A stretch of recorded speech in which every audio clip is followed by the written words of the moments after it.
ಶ್ರೀಗುರುಭ್ಯೋ ನಮಃ. ಹರಿ ಓಂ. ಶುಕ್ಲಾಂಬರಧರಂ ವಿಷ್ಣುಂ ಶಶಿವರ್ಣಂ ಚತುರ್ಭುಜಂ ಪ್ರಸನ್ನವದನಂ ಧ್ಯಾಯೇತ್ ಸರ್ವವಿಘ್ನೋಪಶಾಂತಯೇ. ಆಪಾದಮೌಳಿಪರ್ಯಂತಂ ಗುರುಣಾಮಾಕೃತಿಂ ಸ್ಮರೇತ್ ತೇನ ವಿಘ್ನಾಃ ಪ್ರಣಶ್ಯಂತಿ ಸಿದ್ಧ್ಯಂತಿ ಚ ಮನೋರಥಾಃ. ಶ್ರೀಗುರುಭ್ಯೋ ನಮಃ. ಹರಿ ಓಂ. ಎಲ್ಲರಿಗೂ ನಮಸ್ಕಾರ. ಹಿಂದಿನ ವಿಡಿಯೋಗಳಲ್ಲಿ ಇದುವರೆಗೂ 4 ಶ್ಲೋಕಗಳಲ್ಲಿ ಭಗವಂತನ ನಾಮಗಳನ್ನು ಗಮನಿಸಿದ್ವಿ. ಮೊದಲನೇ ಶ್ಲೋಕದಲ್ಲಿ 9 ನಾಮಗಳು, ಎರಡನೇದರಲ್ಲಿ 8, ಮೂರನೇದರಲ್ಲಿ 7 ಮತ್ತು ನಾಲ್ಕನೇದರಲ್ಲಿ 12 ನಾಮಗಳು. ಒಟ್ಟು 36 ನಾಮಗಳನ್ನು, ಭಗವಂತನ ನಾಮಗಳನ್ನು ನಾವು ಗಮನಿಸಿದ್ವಿ. ಗುರುಗಳಿಂದ ಕಲಿತದ್ರಲ್ಲಿ ಕೈಲಾದಷ್ಟು ನೆನಪಿದ್ದಷ್ಟು ಹಂಚಿಕೊಳ್ಳೋ ಪ್ರಯತ್ನ ಆಯಿತು ಇದುವರೆಗೂ. ಮುಂದಿನ ಶ್ಲೋಕ 5ನೇಯದ್ದು. ಸ್ವಯಂಭೂ ಶಂಭುರಾದಿತ್ಯ ಪುಷ್ಕರಾಕ್ಷೋ ಮಹಾಸ್ವನಃ ಅನಾದಿನಿಧನೋ ಧಾತಾ ವಿಧಾತಾ ಧಾತುರುತ್ತಮಃ ಅಂತ. ಸ್ವಯಂಭೂ ಶಂಭುರಾದಿತ್ಯ ಪುಷ್ಕರಾಕ್ಷೋ ಮಹಾಸ್ವನಃ ಅನಾದಿ ನಿಧನೋ ಧಾತಾ ವಿಧಾತಾ ಧಾತುರುತ್ತಮಃ. ಪದವಿಭಾಗ. ಸ್ವಯಂಭೂ ಶಂಭು ಆದಿತ್ಯ ಪುಷ್ಕರಾಕ್ಷ ಮಹಾಸ್ವನಃ ಅನಾದಿನಿಧನಃ ಧಾತಾ ವಿಧಾತಾ ಧಾತು ಉತ್ತಮಃ ಅಂಥೇಳಿ ಹಿಂದಿನ ಶ್ಲೋಕದಲ್ಲಿ ಗಮನಿಸಿದ್ವಲ್ಲ, ಹಾಗೆ ಕೂಡ ಇಲ್ಲಿ 2 ನಾಮಗಳು ಸೇರಿ ಒಂದೇ ನಾಮ ಆಗಿದೆ. ಧಾತುರುತ್ತಮಃ ಅಥವಾ ಧಾತು ಉತ್ತಮಃ ಅಂತ ಹೇಳಿ. ಈಗ ಒಂದೊಂದೇ ನಾಮಗಳ ಅರ್ಥ ಚಿಂತನೆಯನ್ನ ನೋಡೋಣ. ಮೊದಲನೆಯ ನಾಮ ಸ್ವಯಂಭೂ ಅಂತ ಹೇಳಿ. ಹಿಂದಿನ ವಿಡಿಯೋಗಳಲ್ಲಿ ನಾವು ಒಂದು ಗಮನಿಸಿದ್ವಿ. ಜಗತ್ತಿನ ಎಲ್ಲ ದೇವತಾ ಶಕ್ತಿಗಳು, ಎಲ್ಲ ಜೀವಿಗಳು ಈ ಭಗವಂತನನ್ನು ಅನುಗ್ರಹಕ್ಕಾಗಿ ಆಶ್ರಯಿಸ್ತಾರೆ ಅಂತ ಹೇಳಿ. ಮತ್ತು ಎಲ್ಲರೂ ಇವನ್ನ ಆಶ್ರಯಿಸಿದ ಮೇಲೆ ಇವನು, ಈ ಭಗವಂತನು ಇನ್ಯಾರನ್ನಾರ ಆಶ್ರಯಿಸಿದ್ದಾನ ಅಂತ ಕೇಳೋದಾದರೆ ಈ ನಾಮ ಅದಕ್ಕೆ ಉತ್ತರ ಕೊಡುತ್ತೆ. ಇಲ್ಲ, ಅವನು ಯಾರನ್ನು ಆಶ್ರಯಿಸಿಲ್ಲ, ಅವನು ಸ್ವಯಂಭೂ, ಸ್ವಯಮೇವ ಭೂತಿ ಅಂತ. ಅಂದರೆ ಭಗವಂತ ತನ್ನ ಉದ್ಧಾರಕ್ಕಾಗಿ ಇನ್ಯಾರನ್ನೂ ಆಶ್ರಯಿಸಬೇಕಾಗಿಲ್ಲ. ಅವನೇ ಸಾಕ್ಷಾತ್ ಭೂತಿ ಸ್ವರೂಪ, ಜಗತ್ತಿಗೆಲ್ಲ ಭೂತಿಯನ್ನುಂಟು ಮಾಡುವವ ಭಗವಂತ. ಅವನು ಸ್ವಯಂಪೂರ್ಣ, ಹಾಗಾಗಿ ಅವನು ಸ್ವಯಂಭೂ ಅಂತ. ಇನ್ನೊಂದು ಅರ್ಥ, ಲೋಕವನ್ನೆಲ್ಲ ತನ್ನ ಹೊಕ್ಕುಳ ಕಮಲದಲ್ಲಿ ಹಡಿದ ಭಗವಂತ ಅಂತ ನಾವು ಕೇಳಿದ್ವಿ. ಮತ್ತು ಆ ಭಗವಂತನ ಹಡಿದವ್ರು ಯಾರು? ಅವನಪ್ಪ ಯಾರು? ಲೋಕಕ್ಕೆಲ್ಲ ಅವನಪ್ಪ ಯಾರು ಅಂತ ಕೇಳಿದ್ರೆ ಅದಕ್ಕೂ ಸ್ವಯಂಭೂ ಅಂತಲೇ ಉತ್ತರ ಕೊಡ್ತಾರೆ. ಅಂದರೆ ಅವನು ತಾನೇ ತಾನಾಗಿ ಹುಟ್ಟಬಲ್ಲವ, ಸ್ವಯಮೇವ ಭವತಿ ಅಂದರೆ ಹುಟ್ಟಬಲ್ಲ, ಅವನು ಕಾಣಿಸಿಕೊಳ್ಳಬಲ್ಲ, ಎಲ್ಲಿ ಬೇಕಾರಲ್ಲಿ ಅವನ ಇಚ್ಛೆಯಂತೆ ಸ್ವತಂತ್ರನಾಗಿ ಕಾಣಿಸಿಕೊಳ್ಳಬಲ್ಲ ಅಂತ ಇಲ್ಲಿ ಅದೇ ನಾಮ ಉತ್ತರ ಸಿಗತ್ತೆ ಇಲ್ಲಿ. ಮತ್ತು ನಾವು ಭಾಗವತ ಕಥೆಯಲ್ಲಿ ಕೇಳಿದ್ವಲ್ಲ, ಅವನು ವಸುದೇವ ದೇವಕಿಯರಿಗೆ ಹುಟ್ಟಿದ ಅಂತ ಕೇಳಿದ್ವಲ್ಲ, ಅವರ ಅಪ್ಪ ಅಮ್ಮ ಇದ್ದಾರಲ್ಲ ಅಂತ. ಅಂದರೆ ಅದಕ್ಕೂ ಭಾಗವತನೇ ಉತ್ತರ ಕೊಡುತ್ತೆ. ಭಗವಂತನಿಗೆ ಅವತಾರ ಮಾಡೋಕ್ಕೆ ಅಪ್ಪ ಅಮ್ಮ ಇದು ಯಾರು ಆಸರೆ ಅಥವಾ ಅವಶ್ಯಕತೆ ಇಲ್ಲ. ಅವರ ಯಾರ ಅಪೇಕ್ಷೆ ಇಲ್ಲದೆ ಅವನು ಸ್ವಯಂ ಭವತಿ, ಅವನು ತಾನೇ ತಾನಾಗಿ ಹುಟ್ಟಿ ಬರ್ತಾನೆ. ಅದನ್ನು ಭಾಗವತ ಹೀಗೆ ಒಂದು ಹೇಳುತ್ತೆ. ತಮದ್ಭುತಂ ಬಾಲಕಮಂಬುಜೇಕ್ಷಣಂ ಚತುರ್ಭುಜಂ ಶಂಖ ಗದಾದ್ಯುಧಾಯುಧಂ ಶ್ರೀವತ್ಸಲಕ್ಷ್ಮಂ ಗಲಶೋಭಿ ಕೌಸ್ತುಭಂ ಪೀತಾಂಬರಂ ಸಾಂದ್ರಪಯೋಧ ಸೌಭಗಂ ಮಾಹಾರ್ಹ ವೈಢೂರ್ಯ ಕಿರೀಟಕುಂಡಲ ತ್ವಿಷಾ ಪರಿಶ್ವಕ್ತ ಸಹಸ್ರಕುಂತಲಂ ಉದ್ಧಾಮ ಕಾಂಚಂಗದ ಕಂಕಣಾದಿಭಿಃ ವಿರೋಚಮಾನಂ ವಸುದೇವ ಐಕ್ಷತ ಅಂತ ಹೇಳಿ. ಆ ಭಗವಂತ ಕೃಷ್ಣನ ಅವತಾರ ಆಗಿದೆ. ದೇವಕಿಯಲ್ಲಿ ಕೃಷ್ಣ ಹುಟ್ಟಿದ ಅಂತ ಗೊತ್ತಾಗಿದೆ. ಅವರೆಲ್ಲ ಕಾರಾಗೃಹದಲ್ಲಿದ್ದಾರೆ. ಆ ಸೈನಿಕರೆಲ್ಲ ಪ್ರಜ್ಞೆ ತಪ್ಪಿ ಮಲಗಿದ್ದಾರೆ. ಆವಾಗ ವಸುದೇವ ನೋಡಿದ್ನಂತೆ, ಏನ್ ನೋಡ್ದ, ಹೇಗ್ ನೋಡ್ದ ಮಗುನ ಅಂದ್ರೆ, ಈಗ ತಾಯಿಯ ಹೊಟ್ಟೆಯಿಂದ ಹುಟ್ಟಿದಂತ ಮಗು ಆ ರಕ್ತ ಇದು ಅದೇನು ಲಿಕ್ವಿಡ್ ಎಲ್ಲ ಏನಿರುತ್ತೆ ಅದನ್ನೆಲ್ಲ ಸೇರ್ಕೊಂಡು ಸ್ವಲ್ಪ ಗಲೀಜಾಗಿಯೇ ಹುಟ್ಟಿರುತ್ತೆ. ಅದನ್ನ ಮತ್ತೆ ಸ್ನಾನಾದಿಗಳನ್ನ ಮಾಡಿಸಿ ಶುದ್ಧ ಮಾಡಬೇಕಾಗತ್ತೆ.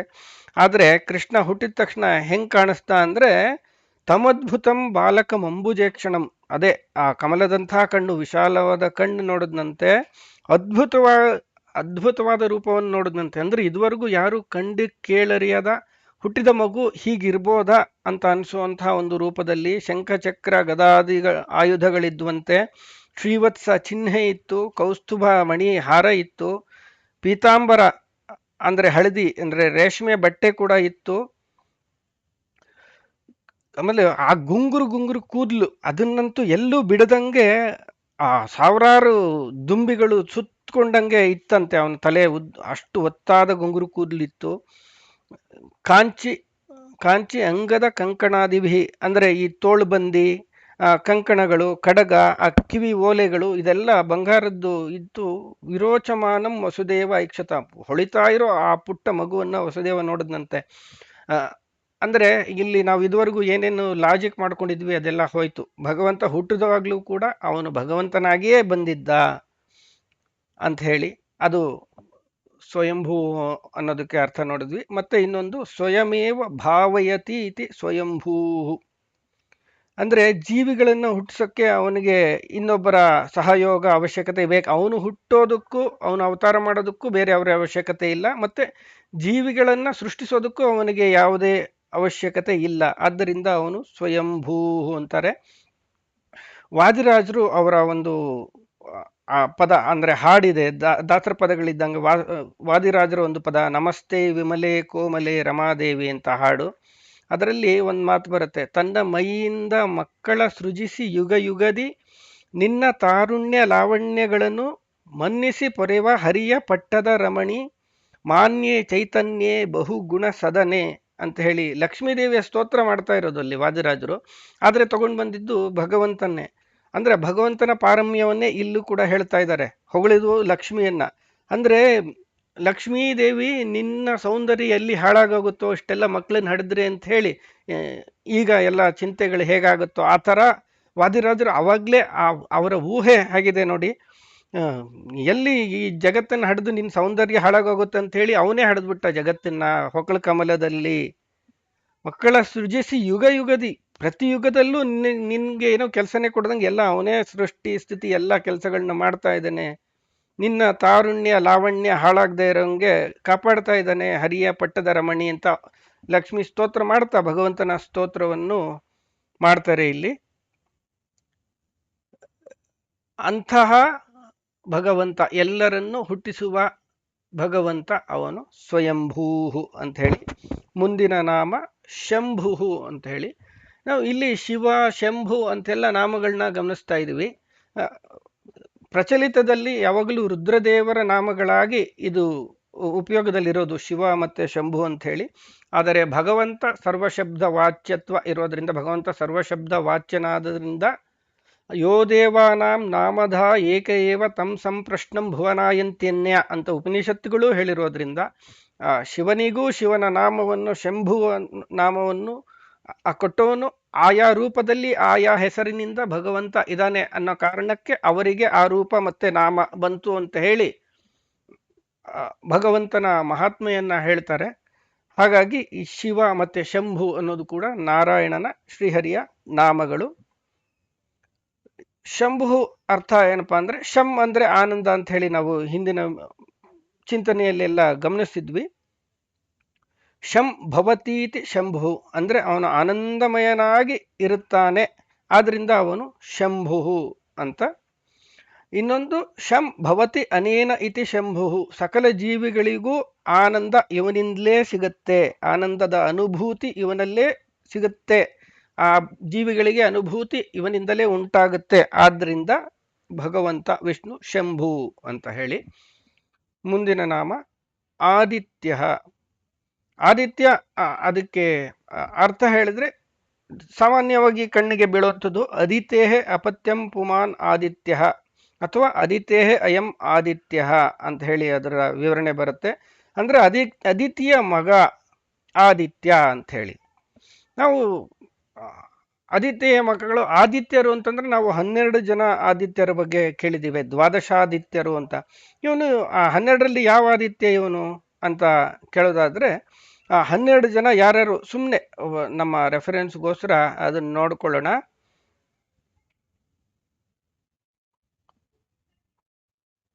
ಅವರ ಭಾಗವತದಲ್ಲಿ ಹೇಳ್ತಾರೆ, ಅಜಘನ್ಯೋ ಜಘನ್ಯಜಃ ಅಂತ, ಕೊನೆಯವನಾಗಿ ಹುಟ್ಟಿದ್ನಂತೆ.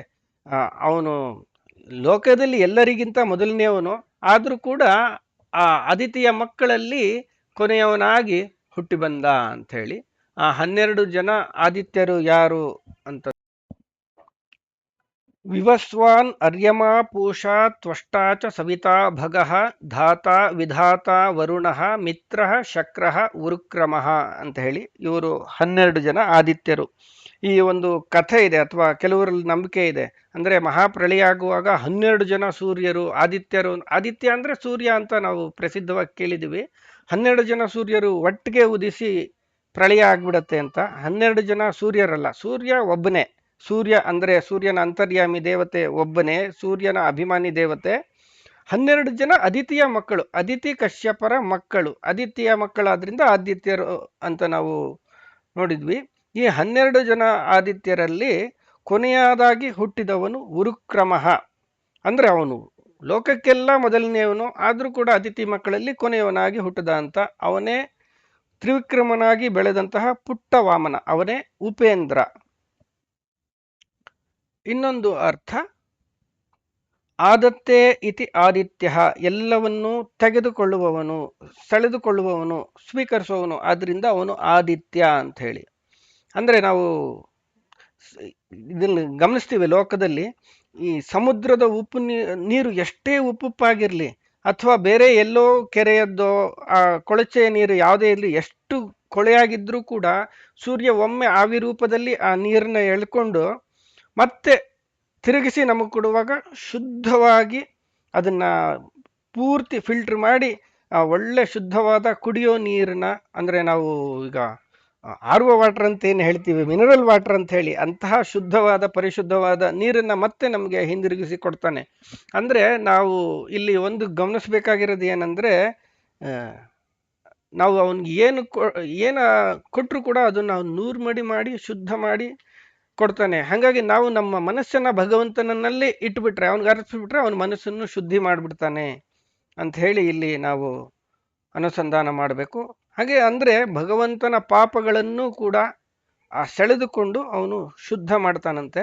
ದ್ವಾದಶ ಸ್ತೋತ್ರದಲ್ಲಿ ಈ ಒಂದು ಪದ್ಯ ಇದೆ, ಸರ್ವ ಪಾಪಾನಿ ಯತ್ ಸಂಸ್ಮೃತೆ ಸಂಕ್ಷಯಂ ಸರ್ವದಾ ಯಾಂತಿ ಭಕ್ತ್ಯಾ ವಿಶುದ್ಧಾತ್ಮನಾಂ ಅಂತ ಹೇಳ್ತಾರೆ. ಅಂದರೆ ಎಲ್ಲ ಪಾಪಗಳು ಕೂಡ ಯಾರ ಸ್ಮರಣೆಯಿಂದ ಸರ್ವದ ಯಾವಾಗಲೂ ಕ್ಷಯವಾಗಿ ನಾಶ ಆಗುತ್ತೋ ಪಾಪಗಳೆಲ್ಲ, ಅವನು ಅಂತ ಇಲ್ಲಿ ನಾವು ಅರ್ಥವನ್ನು ತಿಳಿತೇವೆ ಆದಿತ್ಯ ಅನ್ನೋದರಲ್ಲಿ. ದಾಸರು ಪದಗಳೆಲ್ಲ ಹಾಡುಗಳಲ್ಲಿ ಕೇಳಿರ್ತೀವಿ, ನಾನು ಎಷ್ಟೋ ಕೋಟಿ ಜನ್ಮಗಳಿಂದ ಎಷ್ಟೊಂದು ಪಾಪ ಗಂಟು ಮೂಟೆ ಕಟ್ಕೊಂಡು ಇಟ್ಕೊಂಡಿದ್ದೆ, ನೀನು ಒಂದ್ಸತಿ ಹೆಸರೇಳಿದ ತಕ್ಷಣ ಬಂದು ಎಲ್ಲ ದೋಚ್ಕೊಂಡು ಹೋಗ್ಬಿಟ್ಟು ಕಳ್ಳ ಅಂತ, ಅಂದರೆ ನಿಂದಾಸ್ತುತಿ ಅಂತ ಏನು ಹೇಳ್ತೀವಿ, ಆ ಥರ ಭಗವಂತ ನಾವು ಕೋಟಿ ಕೋಟಿ ಜನ್ಮಗಳ ಪಾಪ ಏನು ಮಾಡಿದರೂ ಕೂಡ ನಾಮಸ್ಮರಣೆಯಿಂದ ಅದನ್ನೆಲ್ಲ ಅಪಹರಿಸ್ಬಿಡ್ತಾನೆ. ಅದರಿಂದ ಅವನು ಆದಿತ್ಯ ಅಂತ ಹೇಳಿ. ಇನ್ನೊಂದು, ಪ್ರತಿನಿತ್ಯ ಉದಿಸುವಾಗ ಆ ಸೂರ್ಯ ರೂಪದಲ್ಲಿ ಭಗವಂತ ಎಲ್ಲ ಜನರ ಆಯಸ್ಸನ್ನು ಹೀರ್ಕೊಳ್ತಾನಂತೆ. ಒಂದೊಂದು ಸತಿ ಹುಟ್ಟಿ ಬಂದಾಗಲೂ ಕೂಡ ನಾವು ಖುಷಿಯಿಂದ ನೋಡ್ತಾ ಇರ್ತೀವಿ ಈ ಸೂರ್ಯೋದಯವನ್ನು, ಆದರೆ 24 ಗಂಟೆಗಳಂತಹ ಗಳ ಆಯಸ್ಸನ್ನು ಅವನು ಕಸಿದುಕೊಂಡು ಹೋದ ಅಂತ ನಾವು ಗಮನಿಸಿರೋದಿಲ್ಲ. ಮತ್ತೆ ಇನ್ನೊಂದು ನಾಮ ಆದಿ ತಿ ಯಹ ಅಂತ ಹೇಳಿ, ಅಂದರೆ ಸಂಸ್ಕೃತದ ವೈಶಿಷ್ಟ್ಯ ಏನಂದರೆ, ಒಂದು ಪದವನ್ನು ಬಿಡಿಸಿ ಬೇರೆ ಬೇರೆ ಅಕ್ಷರಗಳಾಗಿ ನೋಡಿಸ್ಬಿಟ್ರೆ ಪೂರ್ತಿ ಬೇರೆಯದೇ ಒಂದು ವಿಶಿಷ್ಟವಾದ ಅರ್ಥ ಅದರಲ್ಲಿ ಸಿಗತ್ತೆ. ಅದು ಸಂಸ್ಕೃತದ ವೈಶಿಷ್ಟ್ಯ. ಈ ವೈಶಿಷ್ಟ್ಯದಿಂದಲೇ ಸಂಸ್ಕೃತದಲ್ಲಿ ಸಾವಿರಾರು ಗ್ರಂಥಗಳು, ಜಗತ್ತಿನ ಯಾವ ಭಾಷೆಯಲ್ಲೂ ಇರದಷ್ಟು ಗ್ರಂಥಗಳು ಸಂಸ್ಕೃತ ಒಂದು ಭಾಷೆಯಲ್ಲೇ ರಚನೆಯಾಗಿದೆ. ಅಂತಹ ಸಂಸ್ಕೃತ ಹೇಗೆ ಅಂದರೆ ಎಷ್ಟು ವಿಷಯಗಳು ಆಳವಾಗಿ ಈ ಸಂಸ್ಕೃತದಲ್ಲಿ ಚಿಂತನೆ ಆಗಿದೆ ಅಂದರೆ ಒಂದೇ ಒಂದು ಉದಾಹರಣೆ. ಭರ್ತೃಹರಿ ಅಂತ ಒಬ್ಬ ಇದ್ದ. ಕೆಲವರಿಗೆ ಗೊತ್ತಿರ್ತಾರೆ, ಶತಕತ್ರಯ ಅಂತ ಬರೆದಿದ್ದಾರೆ. ನೀತಿ ನೀತಿ ಶತಕ, ವೈರಾಗ್ಯ ಶತಕ ಅಂತ ಎಲ್ಲ ಹೇಳಿ ಆ ಶತಕತ್ರಯಗಳನ್ನ ಬರೆದಂತಹ, ಅಂದರೆ ಸುಮಾರು 1500 ವರ್ಷಗಳಿಂದ ಇದ್ದಂತಹ ಭರ್ತೃಹರಿ. ಅವನದ್ದು ಒಂದು, ಈಗ ನಾವು ಬೇರೆ ಬೇರೆ ಮತಗಳಿದೆ ಅಲ್ವಾ, ಮಾಧ್ವ ಮತ, ಶಂಕರ ಮತ, ರಾಮಾನುಜ ಮತಗಳು ಅಂತ ಇದೆ, ಅಥವಾ ದ್ವೈತ ಅದ್ವೈತ ಅಂತೆಲ್ಲ ಬೇರೆ ಬೇರೆ ಮತ ಪರಂಪರೆಗಳಿದೆಯಲ್ಲ, ಅದೇ ರೀತಿ ಅವನದ್ದು ಒಂದು ಮತ ಇದೆಯಂತೆ, ಸ್ಫೋಟವಾದ ಅಂತ ಹೇಳಿ. ಅಂದ್ರೆ ಜಸ್ಟ್ ಒಂದು ಸಿಂಪಲ್ ಅದು ಕಾನ್ಸೆಪ್ಟು ಏನಂದ್ರೆ, ಒಬ್ಬರು ಒಂದು ಮಾತು ಹೇಳಿದಾಗ ಅದರ ಅರ್ಥ ಸ್ಫುರಣ ಹೆಂಗಾಗತ್ತೆ ನಮಗೆ ಅಂತ ಅಷ್ಟೇ ಕಾಂಟೆಕ್ಸ್ಟ್ ಇಟ್ಕೊಂಡು ದೊಡ್ಡ ದೊಡ್ಡ ಗ್ರಂಥಗಳು ಇಡೀ ಒಂದು ಥೀಸಿಸ್ ಬರೆದಿಟ್ಬಿಟ್ಟಿದ್ದಾರೆ. ಹಾಗೆ ಒಂದು ಸಣ್ಣ ವಿಷಯವನ್ನು ಇಟ್ಕೊಂಡು ಅದನ್ನ ಬೆಳೆಸ್ಕೊಂಡು ಹೋಗಕ್ಕೆ ಸಂಸ್ಕೃತದಲ್ಲಿ ಎಷ್ಟು ಅವಕಾಶ ಇದೆ ಅನ್ನೋದಕ್ಕೆ ಇದು ಉದಾಹರಣೆ. ಯಾಕೆಂದ್ರೆ ನಾವು ಸಾಮಾನ್ಯವಾಗಿ ಇದನ್ನೆಲ್ಲ ಕೇಳುವಾಗ ಇದು ಏನಿದು, ಏನೇನೋ ಎಳೆದು ಏನೇನೋ ಎಲ್ಲಿಂದನೋ ತಂದು ಕೂಡಿಸಿ ಏನೋ ಮಾಡ್ತಾ ಇದ್ದಾರೆ, ಏನೋ ಗೊತ್ತಾಗ್ತಿಲ್ವಲ್ಲ ಅನ್ನೋಂಗಿರುತ್ತೆ. ನಾವು ಪಾಠ ಕೇಳುವಾಗ ನಮ್ಮ ಗುರುಗಳ ಹತ್ರ ಇದೇ ಥರ ಅನ್ಸೋದು, ಯಾವ್ದ್ಯಾವುದೋ ಶಬ್ದ ಬಿಡಿಸಿ ಅದು ಏನೋ ಉತ್ತರ ಹೇಳ್ತಾರೆ, ತಲೆ ಬಿಡ ಅರ್ಥ ಆಗಲ್ವಲ್ಲ ಅಂತ ಅನ್ಕೊಳ್ತಾ ಇದ್ವಿ. ಆದರೆ ನಿಧಾನಕ್ಕೆ ಸ್ವಲ್ಪ ಸ್ವಲ್ಪ ಗುರುಗಳಲ್ಲಿ ಕೇಳಿ ಓದಿ ತಿಳ್ಕೊಳ್ತಾ ಹೋದಂತೆ ಎಷ್ಟು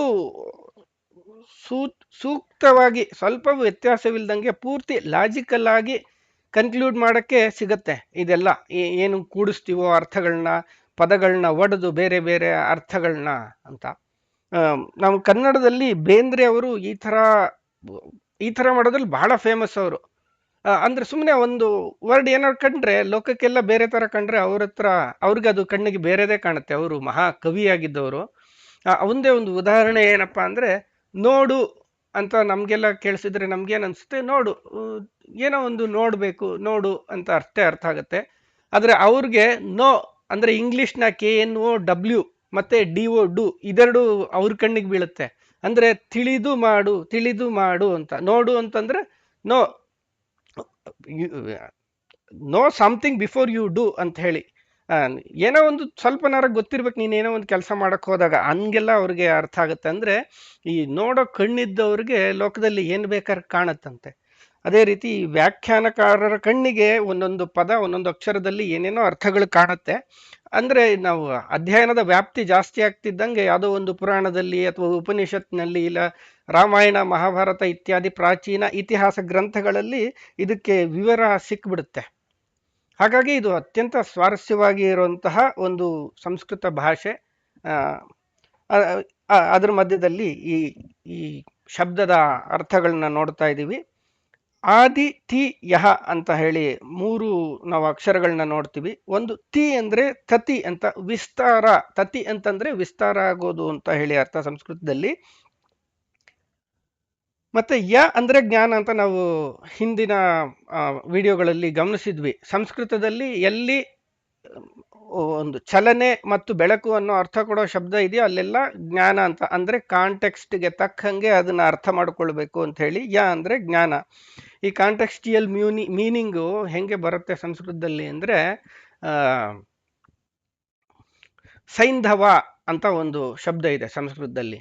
ಸೈಂಧವ ಅಂತಂದ್ರೆ ಒಂದು ಉಪ್ಪು ಅಂತ ಅರ್ಥ, ಇನ್ನೊಂದು ಕುದುರೆ ಅಂತ ಅರ್ಥ.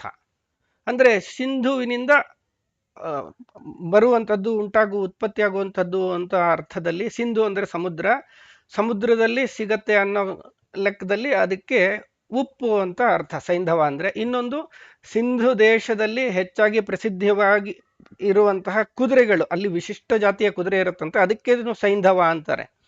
ಅಂದ್ರೆ ಶಬ್ದ ಒಂದೇ ಇದೆ, ಅರ್ಥ ಹೆಂಗ್ ಮಾಡ್ಕೋಬೇಕು ಅಂದಾಗ ನಮ್ಗೆ ಕಾಂಟೆಕ್ಸ್ಟ್ ಮುಖ್ಯ ಆಗುತ್ತೆ. ಯಾರೋ ಒಬ್ರು ಊಟಕ್ಕೆ ಕೂತಿರ್ತಾರೆ, ಸೈಂಧವ ಮಾನೀಯ ಅಂತಂದ್ರೆ ಕುದುರೆನ ಹಿಡ್ಕೊಂಡು ಬರಬಾರ್ದು ಊಟಕ್ಕೆ ಕೂತಾಗ. ಅಲ್ಲಿ ಉಪ್ಪು ತಗೊಂಡ್ಬರ್ಬೇಕು, ಊಟದಲ್ಲಿ ಏನು ಉಪ್ಪು ಕಮ್ಮಿ ಆಗಿದೆ, ಉಪ್ಪು ಕೇಳ್ತಿದ್ದಾರೆ ಅಂತ. ಅಂದ್ರೆ ಸ್ವಲ್ಪ ಕಾಮನ್ ಸೆನ್ಸ್ ಅಂತಂತ ಇದ್ದವ್ರಿಗೆ ಅದು ಅರ್ಥ ಆಗ್ಬಿಡತ್ತೆ. ಉಪ್ಪು ತರಬೇಕು. ಎಲ್ಲೋ ಪ್ರಯಾಣಕ್ಕೆ ಹೊರಟಿದ್ದಾಗ ಸೈಂಧವ ಮಾನೀಯ ಅಂತಂದ್ರೆ ಉಪ್ಪು ತಗೊಂಡ್ಬರ್ಬಾರ್ದು, ಅವಾಗ ಕುದುರೆನ ಕರ್ಕೊಂಡ್ಬರ್ಬೇಕು. ಹೀಗೆ ಅಂದ್ರೆ ಆ ಕಾಂಟೆಕ್ಸ್ಟ್ಗೆ ಸ್ವಲ್ಪ ಕಾಮನ್ ಸೆನ್ಸ್ ಬೆರೆಸಿ ಅಧ್ಯಯನದ ಜೊತೆ ಸೇರಿಸಿ ನೋಡುವಾಗ ಹೊಸ ಹೊಸ ಅರ್ಥಗಳು ನಮಗೆ ಸಿಗುತ್ತವೆ. ಇದೆಲ್ಲ ಆ ಒಂದು ಗುರುಗಳ ಅನುಗ್ರಹದಿಂದ ಗಳಿಸೋಳುವಂಥದ್ದು. ಇಲ್ಲಿ ಅಂದ್ರೆ ಜ್ಞಾನ ಅಂತ ನೋಡಿದ್ವಿ. ಅಂದ್ರೆ ಸೃಷ್ಟಿಯ ಆದಿಯಲ್ಲಿ ಒಂದೇ ಜ್ಞಾನಮಯ ರೂಪದಿಂದ, ಹಿಂದಿನ ಶ್ಲೋಕದಲ್ಲಿ ಗಮನಿಸಿದ್ವಿ, 5 ಆಗಿ 10 ಆಗಿ 12 ಆಗಿ 100,000 ಅನಂತ ರೂಪಗಳಲ್ಲಿ ತುಂಬಿಕೊಂಡು ಜ್ಞಾನಮಯನಾಗಿ ಸರ್ವತ್ರ ವ್ಯಾಪ್ತನಾಗಿ ಸೃಷ್ಟಿಯನ್ನು ವಿಸ್ತಾರ ಮಾಡಿದವ. ಅಂದ್ರೆ ಅವನು ಬೇರೆ ಬೇರೆ ರೂಪಗಳಿಂದ ಸೃಷ್ಟಿಯ ವಿಸ್ತಾರವನ್ನು ಮಾಡಿದವನು. ಹಾಗಾಗಿ ತತ್ ಆದಿ ತ ಆದಿತ್ಯ ಅಂತ ಹೇಳಿ. ಇನ್ನೊಂದು ಅಂದ್ರೆ ಜ್ಞಾನ ಅಂತ ನೋಡಿದ್ವಿ ನಾವು. ಈ ಜ್ಞಾನದ ವಿಸ್ತಾರ ಹೇಗೆ ಮಾಡದ ಭಗವಂತ ಅಂದ್ರೆ, ಈ ಸೃಷ್ಟಿಯ ಆದಿಯಲ್ಲಿ ಚತುರ್ಮುಖ ಬ್ರಹ್ಮನಿಗೆ ಹಯಗ್ರೀವ ರೂಪದಿಂದ ಜ್ಞಾನದ ಉಪದೇಶ ಮಾಡಿದಂತೆ, ಸಕಲ ವೇದಗಳ ಉಪದೇಶ. ಮತ್ತು ಕೂಡ ಕೃಷ್ಣಾವತಾರದಲ್ಲೂ ಜ್ಞಾನದ ಉಪದೇಶ ಆಯಿತು. ಬೇರೆ ಬೇರೆ ರೂಪಗಳಲ್ಲಿ, ಕಪಿಲಾವತಾರದಲ್ಲಿ, ನಾನಾ ವಿಧ, ಹೀಗೆ ಎಲ್ಲ ಅವತಾರಗಳಲ್ಲಿ ಕೂಡ ಜ್ಞಾನ ಕಾರ್ಯವನ್ನು, ಭಗವಂತನ ಅವತಾರಗಳಲ್ಲಿ ಜ್ಞಾನ ಕಾರ್ಯ ಅಂತ ಒಂದಿರುತ್ತೆ, ಇನ್ನೊಂದು ಭೂಭಾರ ಹರಣ ಕಾರ್ಯ ಒಂದಿರುತ್ತೆ. ಒಂದು ಮೆಂಟಲ್ ಕರಪ್ಷನ್ನ ಸರಿ ಮಾಡೋದಕ್ಕೋಸ್ಕರ ಹುಟ್ಟಿ ಬರುವಂಥದ್ದು ಜ್ಞಾನಾವತಾರ. ಆದರೆ ಈ ಫಿಸಿಕಲ್ ಕರಪ್ಷನ್ನ ನಾಶ ಮಾಡೋಕ್ಕೆ ಅಂತ ಬರುವಂಥದ್ದು ಶಕ್ತಿ ಅಭಿವ್ಯಕ್ತಿ ಕೊಡುವಂತಹ ಅವತಾರ, ಬಲಾವತಾರ ಅಂತ ಕರೀತಾರೆ. ಜ್ಞಾನಾವತಾರ, ಬಲಾವತಾರ ಅಂತ. ಈ ಅಷ್ಟು ಅವತಾರಗಳಲ್ಲಿ ಗಮನಿಸಿದ್ರೆ ಕೃಷ್ಣಾವತಾರದಲ್ಲಿ ಅತಿಶಯವಾದ ಬಲ ಕಾರ್ಯವೂ ನಡೆದಿದೆ, ಜ್ಞಾನ ಕಾರ್ಯವೂ ನಡೆದಿದೆ. ಇಡೀ ಗೀತೆ, ಶ್ರುತಿ ಗೀತೆ, ಹೀಗೆ 10 ರೂಪದಲ್ಲಿ ಜ್ಞಾನವನ್ನು ಕೊಟ್ಟಿದ್ದಾನೆ ಭಗವಂತ, ಮತ್ತೆ ಶಕ್ತಿಯ ಅಭಿವ್ಯಕ್ತಿಯನ್ನು ಮಾಡಿದ್ದಾನೆ. ಅವನು ಆದಿತ್ಯ ಅಂತ ಹೇಳಿ. ಮುಂದಿನ ನಾಮ ಪುಷ್ಕರಾಕ್ಷ ಅಂತ. ಪುಷ್ಕರ ಅಂದ್ರೆ ಕಮಲ ಅಂತ ಅರ್ಥ. ಜೊತೆಗೆ ಸೂರ್ಯ, ಶಕ್ತಿ ಕೊಡುವಂತಹ ವಸ್ತು ಅಂತೆಲ್ಲ ಅರ್ಥ ಇದೆ. ಕೆರೆ ಅಥವಾ ಕೊಳ ಅಂತಲೂ ಅರ್ಥ ಇದೆ. ಪುಷ್ಕರ ಅಂದ್ರೆ, ಕಮಲಕ್ಕೆ ಪುಷ್ಕರ ಅಂತ ಯಾಕಂತಾರೆ ಅಂದ್ರೆ, ಪುಷ್ಕರದಲ್ಲಿ ಅಂದ್ರೆ ಈ ಕೆರೆ ಕೊಳದಲ್ಲಿ ಏನೇನು ಬೆಳೆಯುತ್ತೆ, ಹುಳ ಹುಪ್ಪಟೆಗಳು, ಏನೇನೋ 100 ಕಳೆ ಗಿಡಗಳು, ಪಾಚಿ ಸಸಿಗಳು ಎಲ್ಲ ಬೆಳೆಯತ್ವೆ. ಅದರಲ್ಲಿ ಅದು ಯಾವುದಕ್ಕೂ ಪುಷ್ಕರ ಅಂತ ಕರೆಯಲ್ಲ, ಕಮಲಕ್ಕೆ ಮಾತ್ರ ಪುಷ್ಕರ ಅಂತ ಕರೀತಾರೆ. ಯಾಕೆ ಅಂದ್ರೆ ಅಲ್ಲಿ ಹುಟ್ಟುವಂತಹ ವಸ್ತುಗಳಲ್ಲಿ ಇದು ತುಂಬಾ ಅದ್ಭುತವಾಗಿ, ಸುಂದರವಾಗಿ ಎದ್ದು ಕಾಣಿಸುತ್ತೆ. ಎಲ್ಲರೂ ಅದನ್ನ ಪಡೆದುಕೊಳ್ಳೋಕ್ಕೋಸ್ಕರ ಪ್ರಯತ್ನ ಮಾಡ್ತಾರೆ ಅನ್ನೋ ಕಾರಣಕ್ಕೆ ಅದಕ್ಕೂ ಪುಷ್ಕರ ಅಂತಲೇ ಹೆಸರು ಬರುತ್ತೆ. ಈ ಕ್ಷಣ ಅಂದ್ರೆ ಕಣ್ಣು ಅಂತ, ಅಕ್ಷ ಅಂದ್ರೆ ಕಣ್ಣು ಅಂತ ಹೇಳಿ, ಇದು ಕಮಲದಂತಹ ಕಣ್ಣು ಅಂತ ಹೇಳಿ ಇಲ್ಲಿ ಅರ್ಥ ಆಗತ್ತೆ. ಅಂದ್ರೆ ಇಲ್ಲಿ ಅಂದ್ರೆ ಯಾವುದೋ ಒಂದು ವಸ್ತುಗೆ ನಾಮ, ಆ ಹೆಸರು ಹೇಗೆ ಹುಟ್ಟಾಗತ್ತೆ ಅಂದ್ರೆ, ಅದರಿಂದ ಯಾವುದರಿಂದ ಅದು ಫೇಮಸ್ ಆಗಿದೆಯೋ ಅದೇ ತಾನಾಗಿ ಗುರುತಿಸ್ಕೊಳ್ಳುವಂತಹ ರೀತಿ, ಅದು ಹೆಸರುಗಳು ಹಾಗೆ ಹುಟ್ಟುತ್ತವೆ. ಈಗ ನಾವು ಸರ್ನೇಮ್ಗಳ ಬಗ್ಗೆ ಕೇಳ್ತೀವಿ. ನಾವು ಉತ್ತರ ಕನ್ನಡ ಕಡೆ ಹೋದ್ರೆ ನಾನಾ ವಿಧ ಸರ್ನೇಮ್ಗಳಿದೆ. ಈಗ ಯಾರಿಗೂ ಒಬ್ರಿಗೆ ದೊಡ್ಡ ಮನಿ ಅಂತ ಹೆಸರಿರುತ್ತೆ. ದೊಡ್ಡ ಮನಿ ಅಂದ್ರೆ ದೊಡ್ಡ ಮನೆ, ದ ಬಿಗ್ ಹೌಸ್ ಅಂತ. ಸ್ವತಃ ಅವರೇ ಮನೆ ಇಲ್ಲ, ದೊಡ್ಡ ಮನೆ ಅಲ್ಲ, ಅವರು ಒಂದು ದೊಡ್ಡ ಮನೆಯೊಂದಿಗೆ ಅವರು ಗುರುತಿಸ್ಕೊಳ್ತಾರೆ, ಅದರಿಂದ ಅವರೇ ದೊಡ್ಡ ಮನೆ ಆಗೋಗ್ತಾರೆ. ಆ ರೀತಿ ಸರ್ನೇಮ್ ಹೇಗೆ ಉಂಟಾಗುತ್ತೋ ಹಾಗೆ ಕೂಡ ಇದು ಭಗವಂತ, ಯಾವುದೆಲ್ಲ ಭಗವಂತನಲ್ಲಿ ಅನ್ವಯ ಆಗುತ್ತೋ ಅದರ ಹೆಸರು ಭಗವಂತನಿಗೆ ಬರುತ್ತೆ, ಅಥವಾ ಭಗವಂತನ ಹೆಸರೇ ಅದಕ್ಕೂ ಕೂಡ ಬಂದ್ಬಿಡತ್ತೆ ಅಂತ ಹೇಳಿ. ಇನ್ನೊಂದು ಪುಷ್ಕರ ಅಂದ್ರೆ ಸೂರ್ಯ ಅಂತ ನಾವು ನೋಡಿದ್ವಿ. ಪುಷ್ಟಿಕರ ಅಂದ್ರೆ ಅಂದ್ರೆ ಪುಷಪುಷ್ಟೌ ಅಂತ ಧಾತು. ಪುಷ್ಟಿ ಅಂದ್ರೆ ಶಕ್ತಿ ಕೊಡುವಂಥದ್ದು ಅಂತ ಹೇಳಿ. ನಾವು ಹಿಂದಿನ ಧ್ಯಾನ ಶ್ಲೋಕದಲ್ಲಿ ನೋಡಿದ್ವಿ, ಭೂಪಾದೌ ಯಸ್ಯ ನಾಭಿರ್ವಿಯದಸುರ ನಿಲ ಚಂದ್ರ ಸೂರ್ಯೌ ಚ ನೇತ್ರೆ ಅಂತ. ಅಂದ್ರೆ ಚಂದ್ರ ಸೂರ್ಯರೇ ಅವನ ಕಣ್ಣುಗಳು ಅಂತಂದ್ರೆ, ಭಗವಂತನ ದೃಷ್ಟಿಯಿಂದಲೇ ಎಲ್ಲರಿಗೂ ಶಕ್ತಿಪಾತ ಮಾಡ್ತಾನೆ, ಶಕ್ತಿಯನ್ನ ಕೊಡ್ತಾನೆ ಅಂತ ಹೇಳಿ. ನಾವು ದ್ವಾದಶ ಸ್ತೋತ್ರದಲ್ಲೆಲ್ಲ ರೆಫರೆನ್ಸ್ ನೋಡಿದ್ವಿ. ಶ್ರೀರ್ಯತ್ ಕಟಾಕ್ಷ ಬಲವತ್ ತ್ಯಜಿತಂ ನಮಾಮಿ ಅಂತ ಹೇಳಿ. ಅಂದ್ರೆ ಭಗವಂತ ತನ್ನ ಸೂರ್ಯ ಚಂದ್ರ ಕಣ್ಣುಗಳು ಅಂದ್ರೆ ಆ ಬೆಳಕಿನ ರೂಪದಿಂದ ಶಕ್ತಿಯನ್ನ ಕೊಡ್ತಾನೆ ಭಗವಂತ, ಆ ಜೀವ ಶಕ್ತಿಯನ್ನ ಕೊಡ್ತಾನೆ ಅಂತ ಹೇಳಿ ಅವನು ಪುಷ್ಕರಾಕ್ಷ ಅಂತ. ಇನ್ನೊಂದು, ಕಣ್ಣು ಅರಳುವುದು ಯಾವಾಗ ಅಂದ್ರೆ ಕಣ್ಣು ಅರಳೋದು ತುಂಬಾ ಖುಷಿ ಆದಾಗ, ಆನಂದವಾದಾಗ ಅಂತ. ದುಃಖದಲ್ಲಿ ಕಣ್ಣು ಅರಳಂತೆ, ಅದು ಅರಳಲ್ಲ, ಅದು ಕಿರಿದಾಗಿರತ್ತೆ.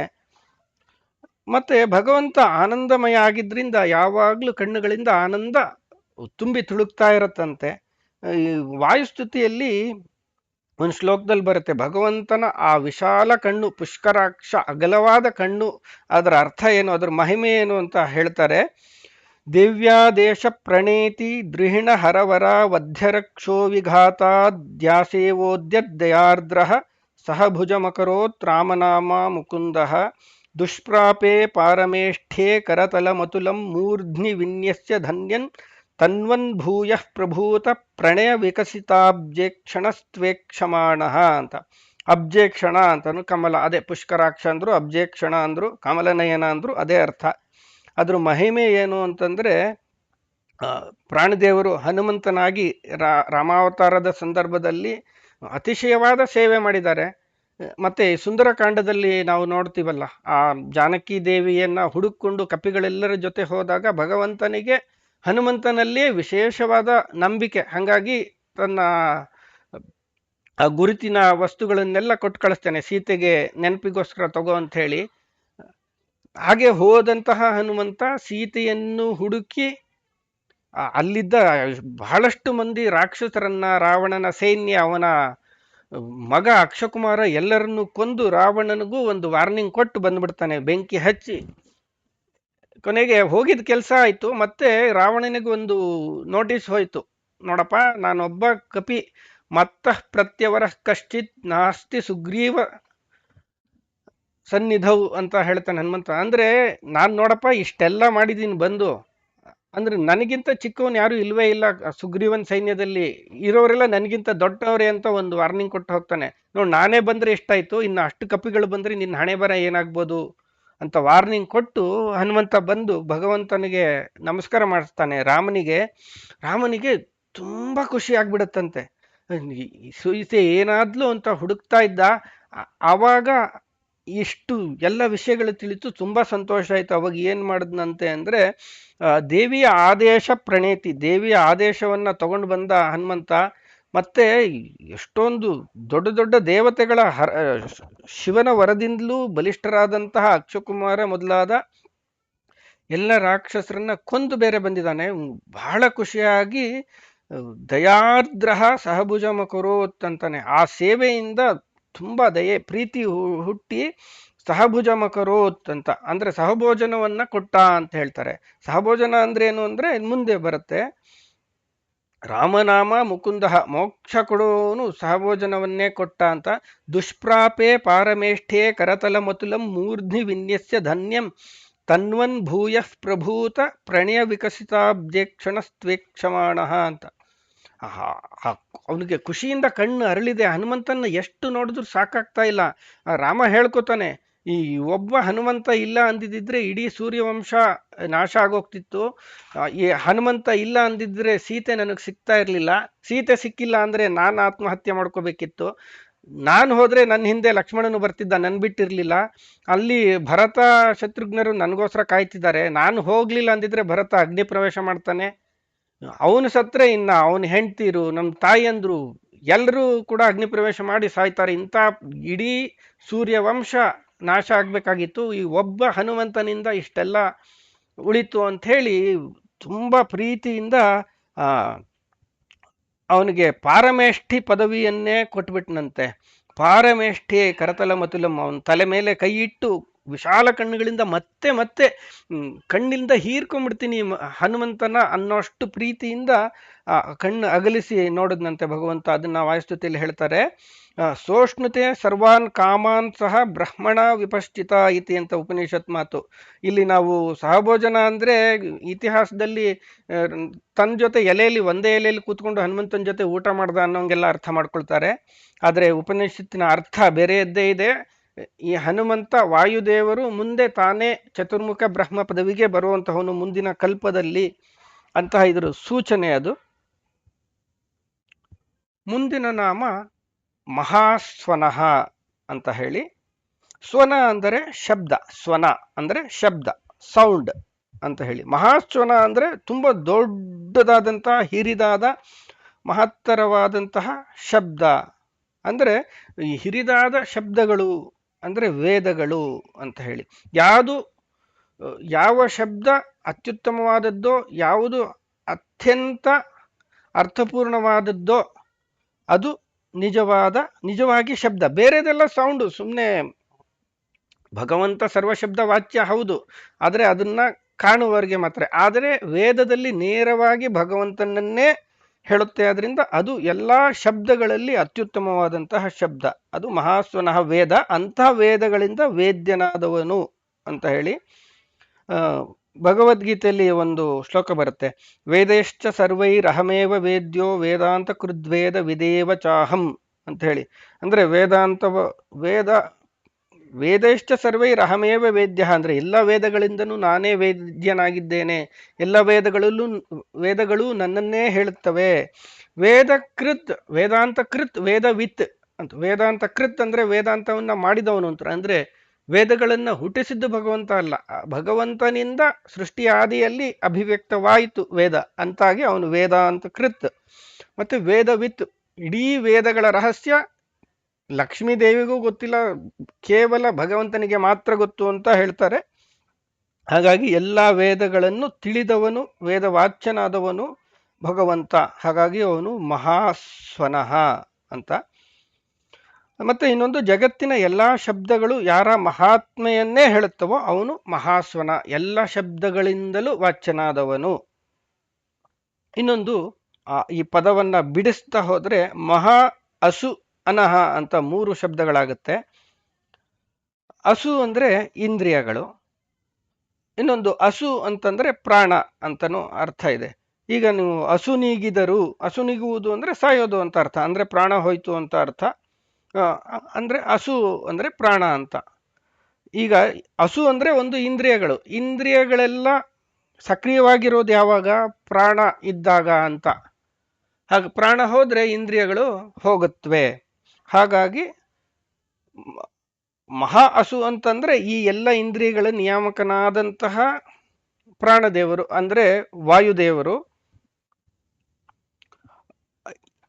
ಈ ಎಲ್ಲ ಇಂದ್ರಿಯಗಳಿಗೆ ಅನಚೇಷ್ಟಾಯಾಮ್ ಅಂತ ಹೇಳಿ, ಈ ಎಲ್ಲ ಇಂದ್ರಿಯಗಳು ತಮ್ಮ ಕೆಲಸಗಳನ್ನ ಯಾವಾಗ ಮಾಡುತ್ತವೆ ಅಂದ್ರೆ ಅದೇ ಆ ಪ್ರಾಣ ಇದ್ದಾಗ. ಅಂಥ ಪ್ರಾಣವನ್ನು ಕೂಡ, ಆ ಮಹಾಪ್ರಾಣನು, ಮುಖ್ಯ ಪ್ರಾಣನನ್ನು ಕೂಡ ಚೇಷ್ಟನೆ ಕೊಡುವಂತಹವನು. ಅಂದ್ರೆ ನಾವು ಧ್ಯಾನ ಶ್ಲೋಕದಲ್ಲೇ ನೋಡಿದ್ವಲ್ಲ, ಅವನು ಉಸಿರಿನಿಂದ ಪ್ರಾಣವಾಯು ಹುಟ್ಟಿತು ಅಂತ ಹೇಳಿ ಧ್ಯಾನ ಶ್ಲೋಕದಲ್ಲಿ ಗಮನಿಸಿದ್ವಲ್ಲ. ಅದೇ ವಿಯದ್ ಅಸುರನಿಲಹ, ಅಸುಹು ಅನಿಲಹ ಅಂತ ನಾವು ಧ್ಯಾನ ಶ್ಲೋಕದಲ್ಲಿ ನೋಡಿದ್ವಿ. ಅಂದ್ರೆ ಈ ಅನಿಲ ಅಂದ್ರೆ ವಾಯುದೇವರೇ ಅವನ ಪ್ರಾಣ.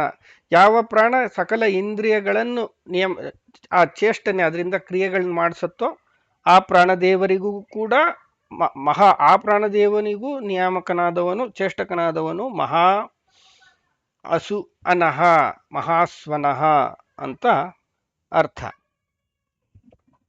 ಇಲ್ಲಿಗೆ 5ನೇ ಶ್ಲೋಕದಲ್ಲಿ ಅರ್ಧ ಭಾಗ ಮಾತ್ರ ಮುಗೀತು. ಈಗ ಒಂದೊಂದು ವಿಡಿಯೋಗಳು ಹೆಚ್ಚಾಗ್ತಾ ಹೋಗ್ತಾ ಇದೆ, ಹೆಚ್ಚಿನ ಸಮಯ ಬೇಡ. ಸದ್ಯಕ್ಕೆ ಇಲ್ಲಿಗೆ ಮಹಾಸ್ವನಃ ಅಂತ ಹೇಳಿ, ಸ್ವಯಂಭೂ ಶಂಭುರಾದಿತ್ಯ ಪುಷ್ಕರಾಕ್ಷೋ ಮಹಾಸ್ವನಃ ಅನ್ನುವಲ್ಲಿಗೆ ಇಂದಿನ ಅಂದ್ರೆ ಈ ವಿಡಿಯೋದಲ್ಲಿ ಚಿಂತನೆಯನ್ನ ಮುಗಿಸೋಣ. ಮುಂದಿನ ವಿಡಿಯೋಗಳಲ್ಲಿ ಮುಂದಿನ ಭಗವಂತನ ಬೇರೆ ಬೇರೆ ನಾಮಗಳನ್ನ ಗಮನಿಸೋಣ ಅಂತ ಹೇಳ್ತಾ, ಎಲ್ಲರಿಗೂ ಧನ್ಯವಾದಗಳು, ಅಭಿವಂದನೆಗಳು ಮತ್ತು ನಮಸ್ಕಾರ. ಶ್ರೀಕೃಷ್ಣಾರ್ಪಣಮಸ್ತು. ಜೈ ಶ್ರೀರಾಮ್.